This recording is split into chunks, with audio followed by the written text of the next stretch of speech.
How's it going, guys? Not going to be able to do a video today about Spark Notes.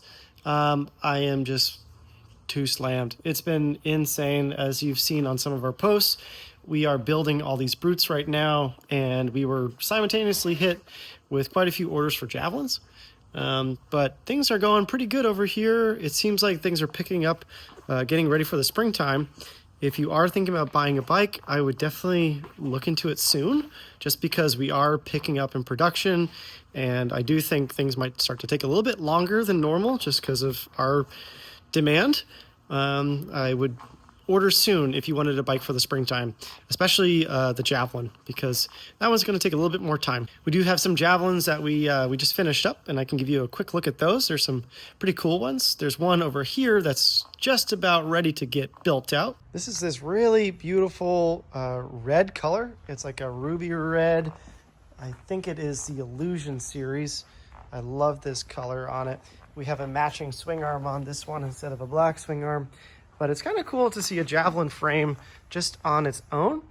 If you guys didn't know, I was doing a lot of research on old mopeds and motorcycles when we were developing this frame. And if you look up the Honda S90, that'll give you kind of a good insight into how this frame system started to come about. Mainly this shape down here. It's kind of this T-shaped frame. And that's something that Honda was working on quite a few years ago. They also used it in their DAX series, the DAX. But the S90 was probably the one that a lot of you guys might know. But this red color is looking really, really cool. We should get this one ready for the end of the week. There is another one out front that I just finished up. Let's go take a look. This guy right here is pretty cool. This is a Cannon Gray. Pretty unique color. In person, it looks a little bit more blue than in this video, but it's got a Tapia seat, of course, one of those pretty awesome chevron pattern seats. It's got this headlight. It's got a mono headlight. We've been using this larger mono headlight as a standard, so like if you go on the website right now, you're going to see that one as a standard. Put this little cafe fairing on, which is kind of cool because it covers up everything, all of those different hoses and things. But I do love this this gray color. It's not metallic, so it is just kind of like a simple color, but that seems to be pretty popular in the industry right now. But yeah, you'll see right now, like every office is just packed to the gills. There's that Project Nightmare bike, right? This one is going to be pretty fun. I started working on this guy right before I went on my trip, and once we get through this whole crazy build out in here, I'm going to be opening this back up. If you didn't see, that's an 8K motor in the back, and it's got a custom battery in there from Powerful Lithium. And we're just using that frame from that Flat Out Friday event we raced at. But take a look in here. It is just brute craziness. You know, the system we've been working on has been pretty good. Every one of these containers in the back is specific for that customer. And so, you know, if that person wants like a mono headlight, we'll put it in that container. If they want foot pegs, if they want a rear rack, whatever it may be, everything gets loaded in there. That way, as we're going through production, we just open the container, pull the parts out, and we go from there. Alicia has just been an absolute machine over here making electrical parts. What's kind of difficult right now is the way we've been building Brute. All the parts for these bikes come in one container because that allows us to cut our costs way down. We take all of our different suppliers from overseas. We have them send all their parts to one main place, and that all gets put into one singular container, and then that singular container goes to us, and we unpack it. And usually that's totally fine, but this time, man, it has been a huge headache because this container got delayed by over a month. And so all this stuff has arrived, including all the electrical components, at the same time. And so that means Alicia has to wire everything as quickly as possible to keep up with the production of the bike itself.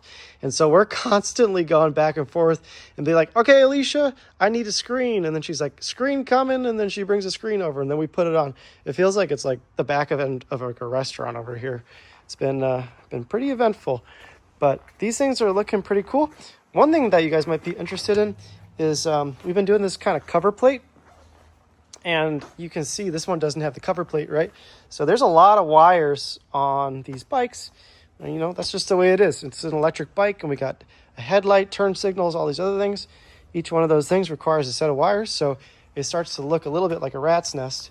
And so we now have these kind of cover plates that go right on the front, and all the wires get sent behind there, and then the headlight cord goes right through the middle. So it's been a nice way for us to simplify things down, and I've been really liking that. One thing you'll see on this batch that we've updated, because it looks a lot better, is the hinges. You know, on the last batch, the hinges were on the outside of the frame, and then they were covered by the rear rack itself. We've now put the hinges on the inside, which is honestly how they were intended from the very beginning, but we had a series of miscommunications with our frame builder. And, you know, we just went back and forth. They built out 25 of them with the side-mounted frame. They told us they did them this way. It was back and forth craziness for a little while. And then finally, we're now to the point where they're doing them the right way. But, yeah, another thing I would say that's kind of cool is we have updated the racks. So if I open one of the racks up, these are freshly painted. But let me open this guy. Kind of hard to see on camera maybe, but this is a texture on here. It's sort of like a rhino liner, and we're hoping that this is better for scratching. One of the first sets that we did, that we sent out, there were a few customers that were complaining about getting scratches on the rear rack. Now, we understand it is a utility bike and it's going to get scratches on it, but if there's something we can do to help prevent that, we might as well, right? It's just a different paint. So we're trying out a slightly different paint on these guys, and that will be cool. But this batch right here is going to be going out middle of next week. And then those plus these are probably going to be going out a few days following those. And then you can see in the back there are those boxes. Those boxes, probably those, this whole area over here are different components, and those will get ready to go out, you know, a few days after that. We have really been able to speed things up. We're probably cooking maybe 2 or 3 a day, but you know, all those there. We got all of our motors. This is our motor land, you know, subcomponents, things like that. And yeah, guys, it's been a lot these past few days, but we're hanging in there. A lot of you guys have been asking about tariffs and, you know, how we've been handling that, and it's not easy. It's been a major headache, and it's one of the biggest reasons why we've been having delays, just because of coordinating all these different things. Everybody tries to get stuff out before the tariffs. That creates a traffic jam at the ports, and then they backtrack on tariffs, and then there's a surge again. It's a nightmare, if I'm totally honest with you. But, you know, we are getting hit with tariffs on all of our Chinese-made parts. So motors and batteries and screens and stuff like that, it's killer. You know, there was a 25% tariff on since 2016. And now, you know, there's an additional 20% on top of that. That makes it 45%. It's bad. And, you know, we were really close to being able to get set up with Canada. I mean, I'm saying like 4 or 5 weeks ago, we were talking to some importing companies to begin hauling bikes through the border and getting them up into Canada. And, you know, adding 25% on top of that that's a big charge. That's $1,000 extra for your brute, which is going to make it like impossible for us. So stay tuned. You know, we're not giving up on Canada. I do really want to sell up in Canada. It's just we got to see how this whole trade war thing plays out. Very difficult time to be a manufacturer. But yeah, that's just, you know, a little bit behind the scenes right now with how things are going. If you go to our website right now, I have started to add some events onto it. And the first thing that we're doing is that whole spoon making class. I know it's kind of funny. You guys are probably like, what the heck are you doing? But I wanted to do something kind of fun while it's still cold out and nobody wants to go on a ride when it's 20, 25 degrees out. But I'd still like to hang out with you guys and answer questions while we make things. So if you are interested in hanging out, it's on like a Saturday, go on and get that class and let's make something together. It'd be kind of fun.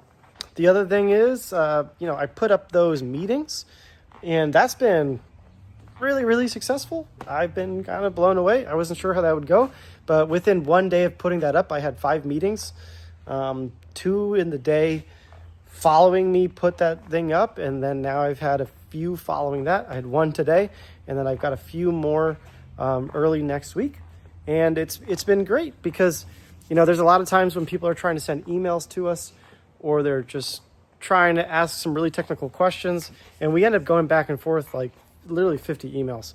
And I think it'll be better now if you can just say, hey, let's schedule a half hour. I'll talk with you. I'll nail everything down, and we'll take it from there. It's also opened up to doing some really, really cool custom builds that would have probably been too complicated to have handled any other way. I've got a person that we're probably going to build a really amazing brute for. You guys are going to stay tuned for that. I've got a guy we're going to do just really crazy javelin for, and then I have some other ones that are just really simple builds. And sometimes people just have a really specific thing that they want to get through, and it can be too difficult to do that through an email. So if you've got questions on your build and you want to have a phone meeting, we can schedule that. Also, you'll notice that I do have a paid service where I will give you an advising session for a half hour. And so if you are looking to do your own custom build, you're building your own bike, you want to just talk about business, anything like that, you can schedule a consultation with me too, and I will be happy to talk with you. I keep on getting emails and phone calls and things like that from people, and sometimes these conversations can go on for a long time, and I just want to make sure that everybody has the opportunity to get access to information. So anyway, if you want to talk, let's schedule a meeting and we'll go from there. But yeah, that's how things are going over at Spark. I'm sorry I couldn't do another one of the Spark Notes videos this week. It's just kind of insane. Also didn't get a lot of comments on the last video with new questions. So maybe I'm starting to answer all the questions that you guys have. I don't know. But if you are getting stuck on your bike, or you have some questions about the bikes that we build, leave me a comment down below, and I will do my best to answer those questions. All right, guys. See ya.